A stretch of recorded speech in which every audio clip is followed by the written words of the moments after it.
Lake Winnepesaukah is a family-owned amusement park in Georgia. This is an old-fashioned park with some rare classics, but they also have two exceptional flat rides. I see a lot of coaster enthusiasts visiting the nearby Dollywood and Six Flags Over Georgia, but not many people stop here, and that's a shame. I'll explain why in this review. Lake Winnie, as it's more commonly known, is located in Rossville, Georgia. This is less than 10 miles south of Chattanooga, Tennessee. The park opened back in 1925, making it one of the oldest remaining amusement parks in the United States. Lake Winnie feels like a combination of two of my home parks, Canopy Lake Park and Lake Compounce. This park has a lot of natural beauty to it. The focal point of Lake Winnie is a 9-acre lake. You get some great views of the park overlooking the water. Then a few rides actually go over the water, most notably the park's famous boat chute. Then the perimeter of the park has a lot of tree coverage. The park is very little in terms of theming. Through and through, this is an amusement park. And that's fine. I like all the rides in close proximity to the pathways. As a whole, I like the overall feel of this park. A lot of the older rides have a classic charm to them. I particularly love the Carousel Pavilion and the entrances for some of the older rides, but there are two aesthetic things that could be improved. One, quite a few rides do look temporary. Some are portable models on their own, but it goes beyond that. Many rides have this temporary fencing and entry gates often seen at carnivals. 2. Parts of the park look weathered. The asphalt pathways are patchy and cracked in many spots.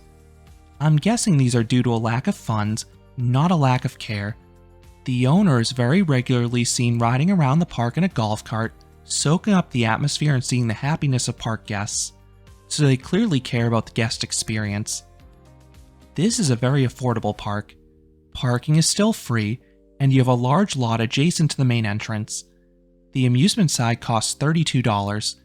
If you want to add on the attached Sokia water park, a combo ticket costs $42. After passing through a modest entrance, you'll find a basic layout. The park forms a C shape around the lake. There's a cluster of kiddie rides towards the front of the park, plus a few larger rides there. Then you have a narrow midway connecting the front and back half of the park. This passes a series of shops and gets you right next to the water. Then the back section includes the park's largest rides and also the water park. The park isn't too large, so it's pretty quick to navigate from attraction to attraction. Now, I've heard operations here can be a bit spotty.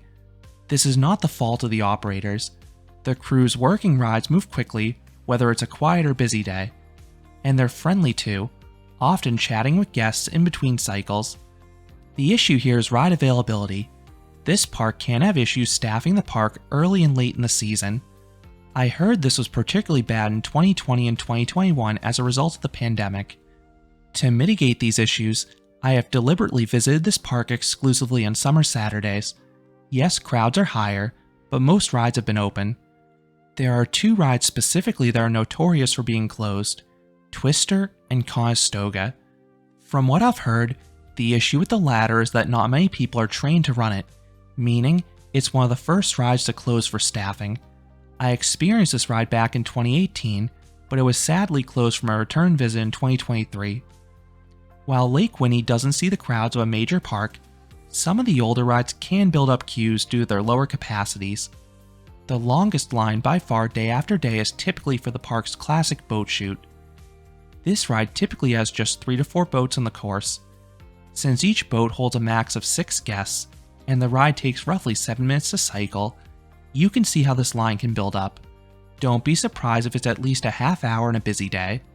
Cannonball is the other line that can build up on a busier day. This is the park's signature wood coaster. While it has 2 trains, they'll only run 1 train at a time, so that line can also take 15 to 30 minutes if the park is crowded. It is worth knowing the ride doesn't have much queue space, so don't be too scared if you see it spilling out into the midway. 2 other lines that can back up are the Wacky Factory Dark Ride and the Alpine Way Sky Ride. Both hold just 2 riders per car. So my recommended touring plan is to arrive at open, then hit boat chute immediately. Afterwards, work your way towards the back of the park, hit the Wacky Factory Dark Ride on the way, then get a few laps on Cannonball while it still has a minimal to no wait. I would then take a ride in Alpine Way, and then if you have a ticket for it, head into the water park to get on the water slides before they develop any queues. All other amusement rides should be walk-ons all day long. Now let's delve deeper into that ride lineup. You currently have just 2 roller coasters. The larger of the 2 is Cannonball. This is a PTC wood coaster designed by John Allen. It is a basic out-and-back coaster, but it's notable for still having buzz bars. These are freeing restraints allowing you to fully experience the negative G's this coaster offers.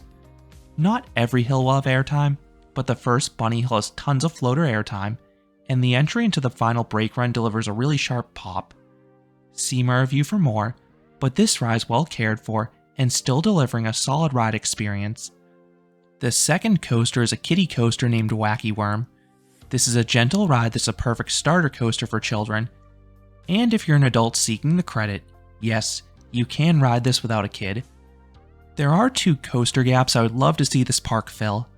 First, I would love to see some sort of modern thrill coaster. Something like a Gerstlauer Eurofighter would be a perfect fit for this park. Second, this park could use a family coaster. They used to have a Wild Mouse coaster and Wild Lightning, but that ride was removed in 2021. While it was modest in size, it had some downright violent laterals in the second half that could cause major comfort issues, so it wasn't exactly for families. Moving on to the flat rides, I really like what this park has to offer. You have 2 true standouts. First is Conestoga. This Huss Rainbow is actually my favorite ride in the park, which makes its frequent closures all the more frustrating. This ride has very minimal restraints, just a lap bar that rests a foot above your lap and no seatbelts. Every few rotations, there would be a high-speed rotation.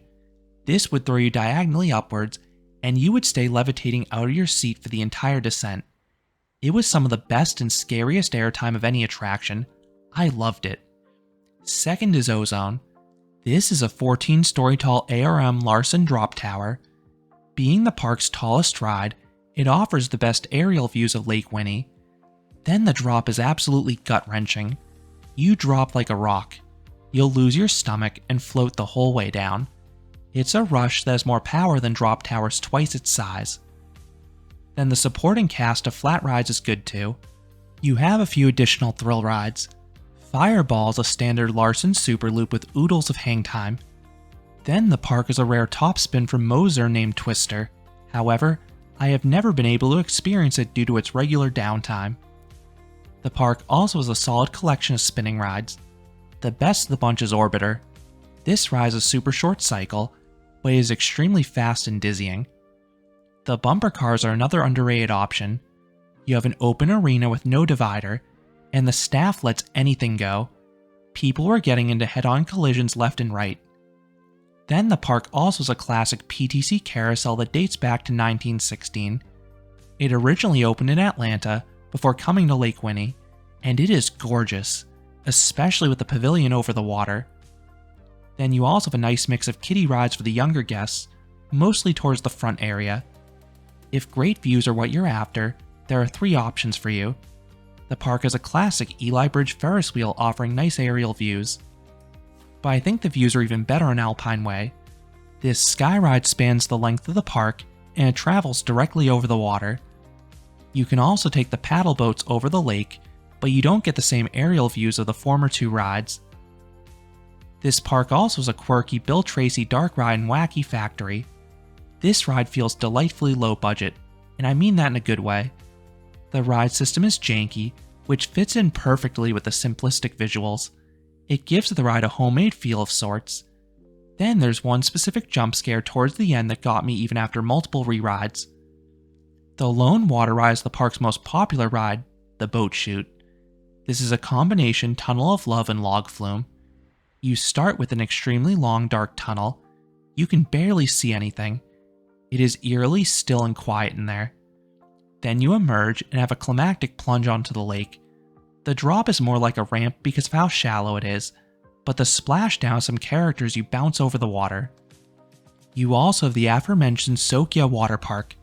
I haven't personally visited it, but you do have a small collection of body, tube, and mat slides, plus some play structures and a lazy river. It's a decent offering for a park of this size. This park doesn't have any live entertainment or shows, but you do have some non-ride options in the back half of the park. There's a playground for kids and a mini golf course. The latter is an old-fashioned course full of obstacles. Moving on to food, I have not gotten anything to eat here, so I cannot speak to the quality. That is tied to my next point, how much time you'll need. You probably only need a half day at this park, especially if you're exclusively on the amusement side. In all my visits, I've arrived at opening and have been able to do everything comfortably in 4 hours. But you could definitely spend a whole day here if you add in the water park and also keep reriding your favorites open to close. So, do I recommend Lake Winnie? Yes, I do. This is a fun, old-school park. It has a traditional atmosphere, some beautiful lakefront views, and an enjoyable ride lineup. Cannonball is the only major coaster, but it is a peppy woody. Then there are some wonderful non-coasters between the thrilling flat rides, odd dark ride, and the one-of-a-kind boat chute. The park is a bit dated, and I've heard the operations can be spotty outside of peak season, but I've always had good visits here. This is right next to Chattanooga if you're sightseeing in that city and want a family-friendly option. This park is also 2 hours north of Atlanta if you want something more laid back than Six Flags Over Georgia. If you're on a coaster road trip, this park can easily be squeezed in. If you're in Atlanta, you can hit both Lake Winnie and Alabama Splash Adventure in a single day. Start with Lake Winnie in the morning because it's in the Eastern time zone. Then switch to Alabama Splash Adventure in the afternoon because you get an hour back going to the Central time zone. Alternatively, if you're driving between Six Flags Over Georgia and Dollywood, you can drive right past this park and make a fun pit stop here. So those are my thoughts on Lake Winnie. What are your thoughts about this park? Do you like the old school vibe and ride lineup? Let me know down in the comments. If you enjoyed this review, I would appreciate it if you gave this video a like, and you considered subscribing, because there'll be a lot more roller coaster and amusement park videos here at Canopy Coaster.